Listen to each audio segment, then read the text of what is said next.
네, 지난주 미국 증시가 갑작스러운 급락을 보이면서 글로벌 증시도 크게 출렁거렸죠. 지난 밤에도 큰 폭의 하락을 또 보였는데요. 과연 기다려왔던 주가 조정인지 아니면 본격적인 글로벌 증시의 시작인지 알아보도록 하죠. 미중산업경제연구소 조용찬 소장과 함께합니다. 소장님 안녕하십니까?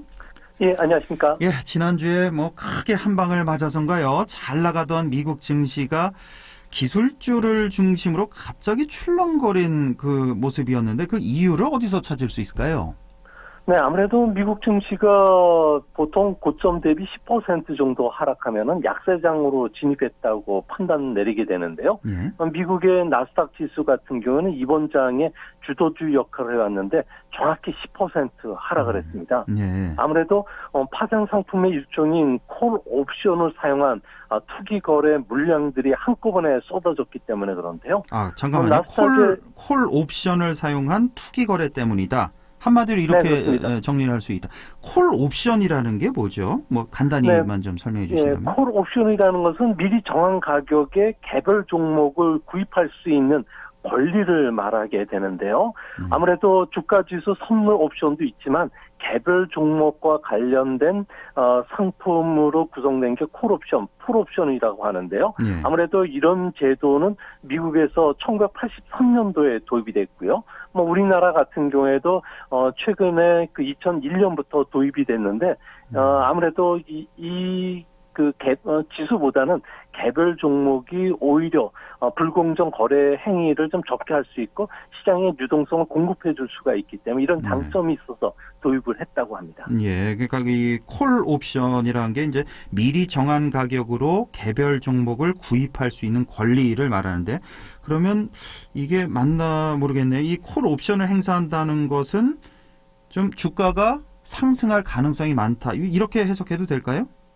네, 그렇습니다. 보통 나스닥의 고리라고 불리는 소프트뱅크라든지 ETF 펀드들 같은 경우에는 이런 콜 옵션을 주로 사용하면서 엄청난 거래 마진, 레버리지를 이용해서 투자 수익을 올려왔는데요. 예. 이것을 갑자기 청산하기 시작했습니다. 아무래도 8월 말에 애플과 테슬라가 주식을 1대4, 1대5로 막 분할하면서 대량의 거래가 터졌고요. 또 최근에 들어와서 주가가 보통 2배에서 8배까지 올라오다 보니까 지수와 관련해서도 과열이 됐다는 거죠. 그러다 보니까 일일이 사람 손에서 주문을 내는 시스템이 아니라 최근에는 컴퓨터가 AI에 의해서 자동적으로 알고리즘 프로그램 매도 시스템이 작동이 되면서 이런 콜옵션과 관련된 포지션이 청산됐던 게 주가 하락의 주요 원인이 됐던 것으로 보여지고요. 여기에 놀란 미국의 개인 투자가들은 로빈훗이라고 하는 온라인 거래 사이트에서 거래하는데요. 예. 여기에서 230만 명의 미국 개미들까지 한꺼번에 차익 매물을 실현했던 게 주가 하락의 원인이 됐던 것으로 보여집니다. 그러니까요. 지금 해외 주식 투자하시는 분들도 많이 계실 텐데 최근에 그냥 며칠 사이에 확 떨어져서 특히나 테슬라 같은 경우 아까 우리 연초에 대비해서 8배 가까이 올랐다는 주식이 바로 이 테슬라 주식이잖아요. 근데 불과 한 닷새 됐나요? 일주일 만에 이게 한 반토막이 났죠? 테슬라 네, 같은 그렇습니다. 경우는 그러니까요. 예. 또 이게 뒤늦게 따라 들어간 우리나라 또 투자자들도 피해를 또 많이 입지 않을까 이런 생각도 드는데. 자, 아까 소프트뱅크가 갑자기 콜옵션을 청산했다는 말씀을 해주셨는데 자 이렇게 기술주의 옵션 거래를 이 콜옵션을 갑자기 대량으로 청산한 이유가 뭘까요? 네, 손정희 회장 같은 경우에는 소프트뱅크 비전 펀드가 있는데요. 운용 규모만 하더라도 우리나라 돈으로 한 120조 원 정도 되는 엄청난 규모입니다. 예. 이 펀드들이 전 세계 AI 기업에도 투자도 하고 있고요. 첨단 기술주를 주로 매수해 왔는데요. 파이낸셜 타임즈가 6일날 보도한 자료에 따르면 최근 몇 달간 300억 달러 상당의 주식 관련 옵션에 투자했다고 합니다. 최근 들어와서 한 40억 달러 평가 이익을 냈는데요. 소프트뱅크가 샀던 종목들을 보면 아마존 같은 경우는 200% 이상 수익이 났고요. 테슬라, 애플 이런 종목은 3배에서 7, 8배까지 수익이 났으니까 자연스럽게 매도를 할 수밖에 없는 상황이고요.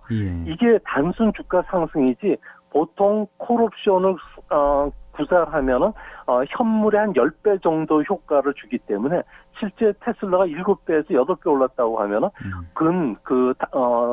한 50배 정도 수익을 올렸기 때문에 아무래도 이것을 매각을 해가지고 그 소프트뱅크 같은 경우에는 재무구조를 개선시키는 작업에 쓰이려고 팔았던 것은 아닌가 생각이 듭니다. 아, 그렇군요. 최근에 이 미국 증시 폭락에는 그 중심에는 소프트뱅크의 손정희 회장이 있었던 거군요. 그러니까 이 손정희 회장이 이제 펀드 투자를 통해서 미국 그 기술주 대표주들의 투자를 해서 먹을 만큼 먹었군요. 아주 충분히 엄청나게 많이 먹고서 거기서 이제 빠져나와서 그래서 이제 최근에 폭락이 있었다. 이런 말씀이신 것 같은데. 자, 그렇다면 지금 어떻습니까? 미국 증시 뭐 우리에게 아주 큰 영향을 주니까 지켜보지 않을 수가 없는데 지금 미국 증시 버블로 봐야 됩니까? 아닌 걸로 봐야 됩니까? 네, 결론적으로 말씀드려서 현재는 버블이 아닌 것으로 판단이 됩니다.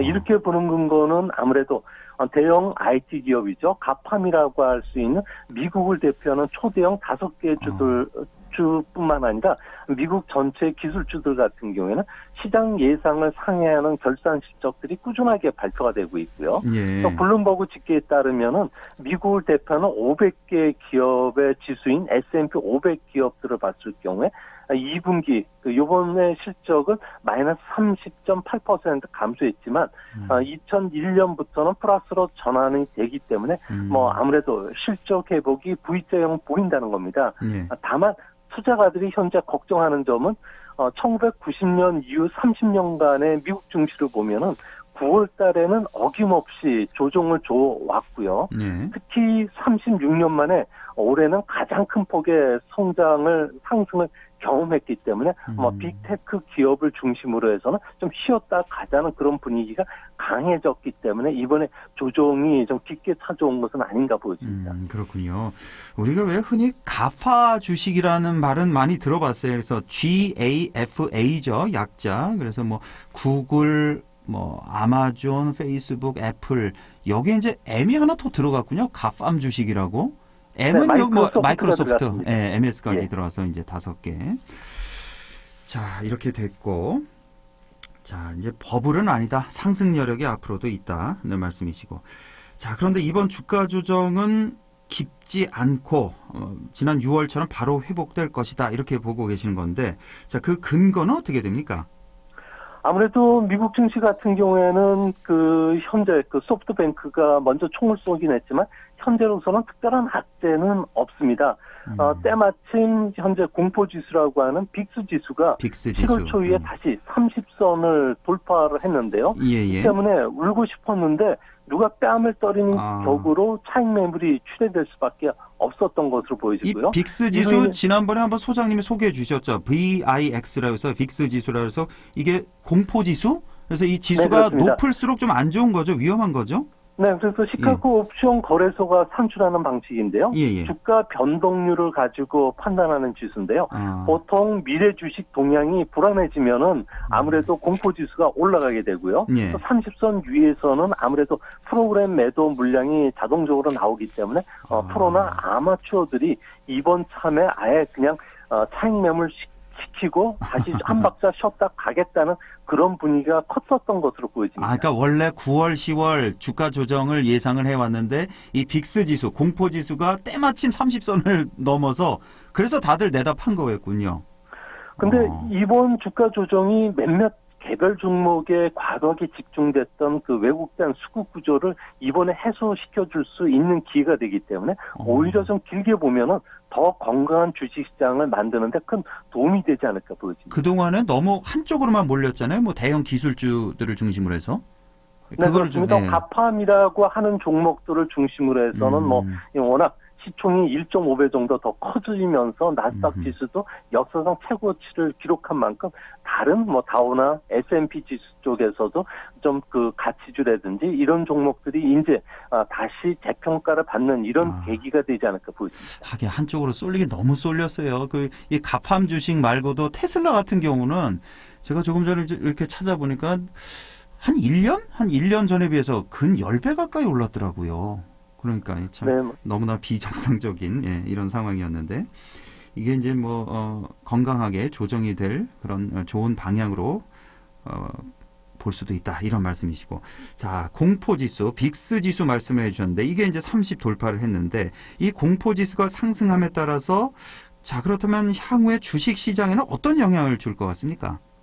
네, 뭐 공포지수가 상승했다는 것은 가장 근본적인 원인은 11월 미국 대선 결과를 예단할 수 없는 이런 혼란이 발생할 가능성이 있기 때문에 그런데요. 예. 현재 두 후보 간의 지지율 차가 크게 좁혀졌습니다. 텍사스라든지 플로리다와 같은 대형 격전주 같은 경우는 엎치락뒤치락하는 치열한 선거전이 펼쳐지고 있고요. 예. 뭐 두 번째로는 우편 투표율이 지금 올라감에 따라서 개표 지연이 발생할 가능성이 높은데요. 이 때문에 선거 결과가 12월 달로 미뤄질 가능성이 있다는 겁니다. 예. 여기에다가 부정투표죠. 이중투표 우려가 되게 되는데요. 아무래도 우편 투표도 하고 투표장에 직접 가서 투표도 하는 이런 사태들이 일어났을 경우에 트럼프가 투표 결과를 받아들이지 않을 가능성이 높기 때문에 그렇습니다. 여러 가지 불확실성이 있군요, 지금. 네, 그래서 지난 주말부터 미국 대형 투자은행들 같은 경우에는 고객들에게 띄우는 경고장을 통해서 대선 이후 시장 혼란에 대해서 주의하라고 했는데요. 예. 이 때문에 미국에서는 공포지수 선물을 이용해서 해지하는 전략을 쓰고 있다고 합니다. 보통 9월물과 11월물 같은 경우에는 주가 변동성이 확대되기 때문에 이때 빅스 공포지수를 사고요. 10월물 같은 경우에는 아무래도 좀 내달 팔면서 이렇게 버터플라이 트레이드 전략이라고 하는데요. 위기 상황 속에서 주가 변동성을 활용해서 양방향의 투자 기회를 보는 이런 전략들을 많이 쓰기 때문에 앞으로 한 2달 정도는 공포지수가 올라가면서 주식시장에도 변동성이 커지지 않을까 보여집니다. 아, 그렇군요. 아무래도 그런 말 있잖아요. 증시가 가장 싫어하는 게 바로 불확실성이라고. 그래서 이제 최근에 이제 빅스 지수, 공포 지수가 높아지면서 이런 현상이 나타나고 있고, 아무래도 뭐 대선이 완전히 이제 끝날 때까지는 좀 변동성이 상당히 있을 것 같고요. 빅스 지수 추이, 공포 지수 추이를 이제 그래프를 보내주셨는데, 그러니까 지난 2월, 3월에 미국에서 코로나가 완전히 정점에 달했을 때, 그때 빅스 지수가 무려 80을 넘어섰군요. 넘어섰다가 점점 이렇게 줄어들다가 한 20선까지 내려오다가 최근에 다시 30선 이상으로 올라온 그런 빅스 지수 추이를 알 수가 있습니다. 자, 미국과 중국 싸우는 얘기 잠깐만 좀 해보겠습니다. 지금 미국 정부가 중국 최대 파운드리 회사죠. SMIC를 이 제재 목록에 추가할지 여부를 검토하고 있다. 이런 보도가 있었습니다. 그래서 중국 증시가 최근에 조금 하락을 하는 그런 모습인데, 자, 미국이 화웨이에 이어서 SMIC까지 제재 목록에 추가할까요? 네, 제가 볼 때는 국가권한법에 의해서 제재할 가능성이 큰데요. 아무래도 이 회사와 관련된 중국 인민 해방군과 관련이 있기 때문에 그런 것으로 보여집니다. 근데 문제는 제재 목록에 들어가면은 SMIC가 생산한 반도체를 미국에 공급할 수 없을 뿐만 아니라 미국 기업들도 이 제품을 사용하면은 아무래도 연방 정부 조달에서 배제가 되고요.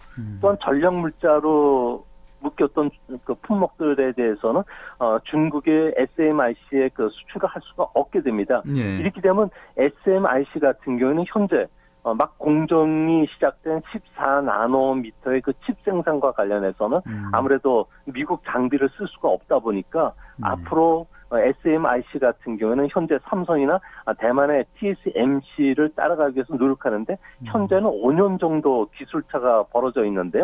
이 때문에 이런 기술차를 줄일 수 없을 뿐만 아니라 화웨이의 중고급 스마트폰 반도체를 공급할 수가 없기 때문에 앞으로 화웨이뿐만 아니라 SMIC, 중국을 대표하는 첨단 기업들 같은 경우는 상당히 기술력이 떨어질 가능성이 높아 보입니다. 그렇군요. 시간이 다 돼서 좀 정리를 해야 될 것 같은데, 이 SMIC라고 하면은 뭐 반도체를 생산하는 업체고, 중국의 대표적인 업체고, 우리가 잘 알고 있는 화웨이, 미국이 한창 지금 공격 중인 화웨이 같은 경우는 우리 반도체를 많이 가져다 쓰는 그런 업체잖아요. 지금 미국이 이 두 업체를 파상 공격을 하고 있는데, 이런 첨단 산업을 둘러싼 미중 간의 갈등, 이게 결과적으로 자, 과연 우리 관련 산업에, 우리 반도체 산업에 득이 될지 실이 될지 어떻게 예상할 수 있을까요? 네, 우리나라 같은 경우에는 뭐 단기적으로 보면은 뭐 삼성전자는 화해의 연간 8조 원 매출이고요. SK 하이닉스는 5조 원 매출이기 때문에 단기적으로는 화해 수주가 끊어지면서 타격을 받겠지만요. 그렇네요. 이제 앞으로 SMIC라든지 화해 같은 경쟁 그 자들이 사라지기 때문에 길게 봤을 경우에는 미국 제재로 인해서 빈틈 틈새 시장을 뺏을 수가 있기 때문에 예. 장기적으로는 호재로 보여집니다. 아, 그렇군요. 단기적으로는 악재, 장기적으로 봐서는 호재다, 절호의 기회다. 이 말씀까지 듣겠습니다. 지금까지 미중산업경제연구소 조용찬 소장이었습니다. 소장님 고맙습니다. 예, 감사합니다.